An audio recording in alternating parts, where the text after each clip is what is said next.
অটোক্যাডের background কালারটা আপনারা যেভাবে খুব সহজে চেঞ্জ করতে পারবেন। আমরা কয়েকটা অপশনে অটোক্যাডের ব্যাকগ্রাউন্ড কালারটা চেঞ্জ করতে পারি।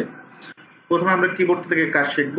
ওপি ওপি লিখে এন্টার, ওপিতে অপশন, এখান থেকে ডিসপ্লেতে যাবেন, ডিসপ্লে থেকে কালারে যাবেন, ডিসপ্লে ক্লিক করে কালার, এখান থেকে কালার নামে এরকম একটা বক্স দেখতে পাবেন, এখান থেকে ব্ল্যাক কালার দেওয়া আছে। আমরা যদি এখানে হোয়াইট কালার করতে চাই, হোয়াইট কালারটা ক্লিক করে অ্যাপ্লাই ক্লোজ, তারপর ওকে দেব। দেখেন ব্যাকগ্রাউন্ড কালারটা হোয়াইট হয়ে গেছে। আপনি যে কোনো কালার করতে পারবেন। এখন যদি আমরা টুলসে যাই, টুলস থেকে অপশন, এখানে অপশন নামে একটা অপশন দেখতে পাবেন, অপশনে ক্লিক করবেন।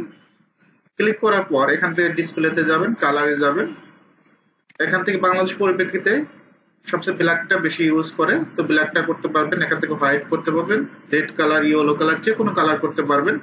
আরো অন্যান্য কালার যদি প্রয়োজন হয় সিলেক্ট কালারে যাবেন, এখানে ইন্ডেক্স কালার আছে, ইন্ডেক্স কালার থেকে যে কালারটা চয়েস হবে জাস্ট ক্লিক করবেন, ক্লিক করে ওকে দিবেন। টু কালার থেকে জাস্ট ক্লিক করে কালারটা সিলেক্ট করে ওকে দিবেন।